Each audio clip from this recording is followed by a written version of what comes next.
शहर बड़ा नहीं था, पर दूरी बहुत थी। घरों के बीच नहीं, लोगों के दिलों के बीच। उसी शहर की एक गली में शाम को 7 बजे एक छोटा सा ट्यूशन सेंटर लगता था। ऊपर किराए का कमरा, नीचे मेडिकल स्टोर। वहीं पहली बार विवेक ने उसे देखा। सिया। वह बाकी स्टूडेंट जैसी नहीं थी। न जायदा बात, न दिखावा, न हंसी मजाक। वह आती, चुपचाप बैठती, पढ़ती और चली जाती, जैसे उसका दुनिया से समझौता सिर्फ ज़रूरत भर का हो। विवेक का स्वभाव उल्टा था। दोस्तों से घिरा, हंसने वाला, पर अंदर से बहुत अकेला। पिता नहीं थे। माँ सिलाई करके घर चलाती थी। वह पढ़ता इसलिए था क्योंकि उसे कमाना था, सपना बाद में। पहली बार बात तब हुई जब टीचर नहीं आए और क्लास सेल्फ स्टडी में बदल गई। कमरे में हल्का अंधेरा, कुछ लोग नीचे चले गए। सिया वहीं बैठकर पढ़ती रही। विवेक ने पूछा, अंधेरे में दिख रहा है? सिया बोली, आदत है। यह जवाब साधारण था, पर आवाज़ में थकान थी। उस दिन पता चला, सिया दिन में स्कूल, शाम को ट्यूशन, रात में घर का काम और फिर पढ़ाई करती है। उसकी माँ बीमार रहती थी। घर का आधा बोझ उसके कंधे पर था। विवेक ने पहली बार उसे पसंद नहीं महसूस किया। दोस्ती की शुरुआत आसान नहीं थी। सिया शॉर्ट आंसर्स देती थी, पर्सनल बात टाल देती थी। विवेक के दोस्तों ने कहा, इंटरेस्ट नहीं है, पर विवेक बोला, इंटरेस्ट नहीं, ट्रस्ट इशू है। उसने इम्प्रेस करने की कोशिश फ्लैशी तरीके से नहीं की। उसने प्रैक्टिकल हेल्प शुरू की। Extra notes, previous year papers, shortcut tricks. कभी क्रेडिट नहीं लिया, बस क्वाइटली सपोर्ट। धीरे धीरे सिया ने नोटिस किया, यह लड़का दिखावा नहीं करता। एक दिन सिया ट्यूशन नहीं आई, फिर 2 दिन नहीं आई, तीसरे दिन भी नहीं। विवेक बेचैन। पता करते करते वह उसकी गली तक पहुंच गया। दरवाजे पर दवाई की गंध थी। पता चला उसकी माँ अस्पताल में थी। विवेक बिना बताए हॉस्पिटल पहुंचा, फीस जमा की, अपने पार्ट टाइम कमाए पैसे से नाम किसी और का लिखवा दिया। सिया को बाद में पता चला, पर किसने किया नहीं पता चला। उस दिन के बाद उसकी आंखों का व्यवहार बदला। शब्द अभी भी कम थे, पर दीवार थोड़ी नरम हुई। अब कभी कभी दोनों साथ बैठते। पढ़ाई के बीच छोटे सवाल आते। तुम थकती नहीं? रुक नहीं सकती? डर लगता है, रुक जाऊं तो ज़्यादा लगेगा। यह रोमांस नहीं था, यह रिस्पेक्ट का जन्म था। फिर पहला इमोशनल ट्विस्ट आया। एक दिन टेस्ट में सिया फेल हो गई। पहली बार वह क्लास के बाहर रो रही थी, छुपकर। विवेक ने देखा, पर पास नहीं गया। बाहर इंतज़ार किया। जब वह निकली, उसने सिर्फ इतना कहा, टॉपर गिरते हैं, छोड़ने वाले नहीं उठते। अगले हफ्ते वह टॉप आई। उस दिन पहली बार उसने खुद कहा, थैंक यू विवेक।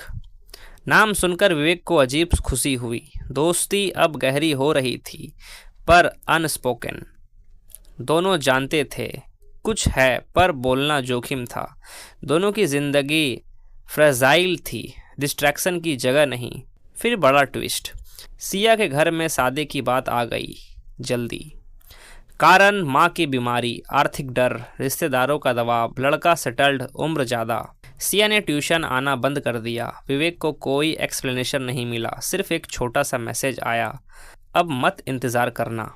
विवेक ने फ़ोन देखा और पहली बार उसे लगा कुछ बातें ख़त्म नहीं होती, काट दी जाती है। लेकिन उसे यकीन नहीं हुआ, क्योंकि प्यार बोला नहीं गया था, और जो नहीं कहा गया वही सबसे सच्चा था। सिया का मैसेज, अब मत इंतज़ार करना, विवेक ने दर्जनों बार पढ़ा। शब्द छोटे थे, पर अंदर गहरी दरार छोड़ गए। वह समझ गया था, यह उसका लिखा फैसला नहीं, उस पर थोपा गया निर्णय है। उसने जवाब नहीं भेजा। कुछ लड़ाइयाँ शोर से नहीं, तैयारी से जीती जाती है। यह उसने अपनी माँ से सीखा था। अगले कुछ हफ्तों में विवेक ने एक अजीब बदलाव किया। उसने ट्यूशन के घंटे बढ़ा दिए, पार्ट टाइम काम डबल कर दिया, और एक कॉम्पिटिटिव स्कॉलरशिप एग्ज़ाम की तैयारी शुरू कर दी, जिसके बारे में सिया हमेशा कहती थी, अगर तुम ये निकाल गए तुम्हारी ज़िंदगी बदल जाएगी। अब वह यह उसके लिए नहीं, उन दोनों के लिए निकालना चाहता था, भले वह साथ हो या नहीं। उधर सिया की दुनिया तेजी से बदल रही थी। घर में शादी की तैयारी जैसा माहौल बना दिया गया, जबकि उसकी सहमति आधी अधूरी थी। माँ की तबीयत गिरती जा रही थी। रिश्तेदार कहते हैं, लड़की का बोझ जल्दी हल्का करो। वह हर रात छत पर जाकर चुप बैठती, जैसे आसमान से थोड़ी मोहलत मांग रही हो। एक शाम मेडिकल स्टोर वाले अंकल, जिनके नीचे ट्यूशन लगता था, विवेक से बोले, तुम दोनों पढ़ते थे साथ। लड़की की माँ की हालत ठीक नहीं, पैसे की बहुत दिक्कत है। वहीं पहली बार विवेक को पूरी सच्चाई पता चली। शादी मदद के बदले तय हो रही थी। उस रात विवेक सोया नहीं। उसने अपनी सारी बचत जोड़ी, अपनी बाइक बेच दी और स्कॉलरशिप एग्ज़ाम फॉर्म के साथ एक एनजीओ मेडिकल एड प्रोग्राम के लिए भी अप्लाई कर दिया। सिया की माँ के इलाज के लिए उसने कहीं भी अपना नाम नहीं लिखा। 2 हफ्ते बाद चमत्कार जैसा एनजीओ अप्रूवल मिल गया। इलाज शुरू हो गया। घर पर दबाव थोड़ा ढीला पड़ा। शादी की तारीख आगे खिसक गई। सिया को लगा किस्मत ने थोड़ी सांस दी है। उसे नहीं पता था यह किसी की चुप मेहनत थी। इसी बीच स्कॉलरशिप एग्ज़ाम का रिज़ल्ट आया। विवेक पूरे ज़िले में टॉप 3 में था। उसे बड़े शहर के इंस्टीट्यूट में फुल फंडिंग मिल गई। ट्यूशन सेंटर में मिठाई बटी, सब खुश थे। पर विवेक के अंदर खुशी अधूरी थी। उसने सिया को मैसेज नहीं किया। उसने तय किया, जब तक हालात स्थिर नहीं, वह उसकी ज़िंदगी में भावनात्मक दबाव बनकर नहीं आएगा।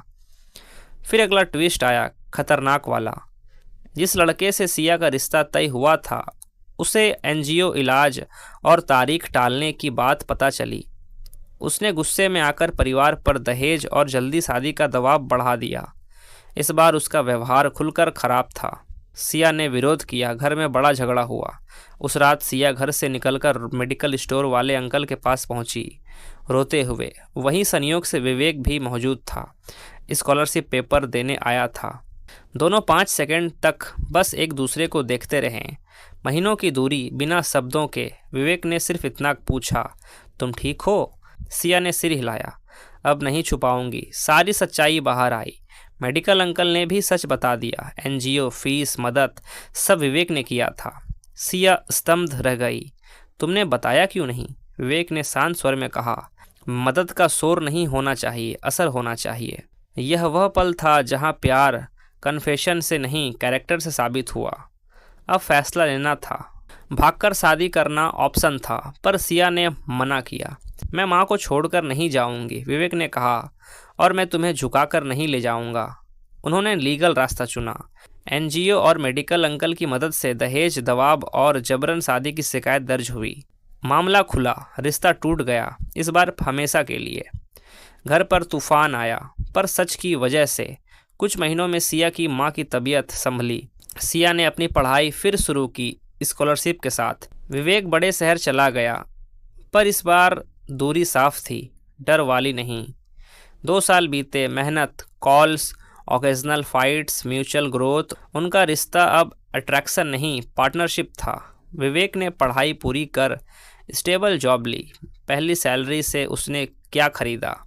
कोई गैजेट नहीं, एक छोटा सा स्टडी टेबल। भेजा सिया के घर। नोट लिखा, रोशनी अब पूरी रखो। 3 साल बाद उसकी ट्यूशन सेंटर की बिल्डिंग रिनोवेट हुई। रीओपनिंग इवेंट पर पुराने स्टूडेंट बुलाए गए। स्टेज पर विवेक और सिया दोनों स्पीकर थे। विवेक बोला, कुछ प्यार बोले नहीं जाते, निभाए जाते हैं। सिया बोली, जिसने मुझे कभी क्लेम नहीं किया, वही मेरा सबसे अपना निकला।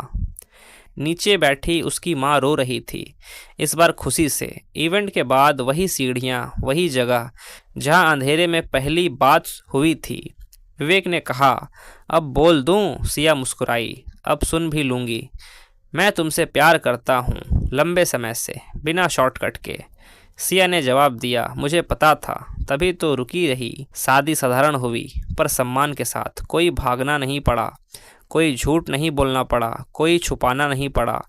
दीवार पर शादी के बाद एक फ्रेम लगा। जो नहीं कहा गया वही सबसे सच्चा था।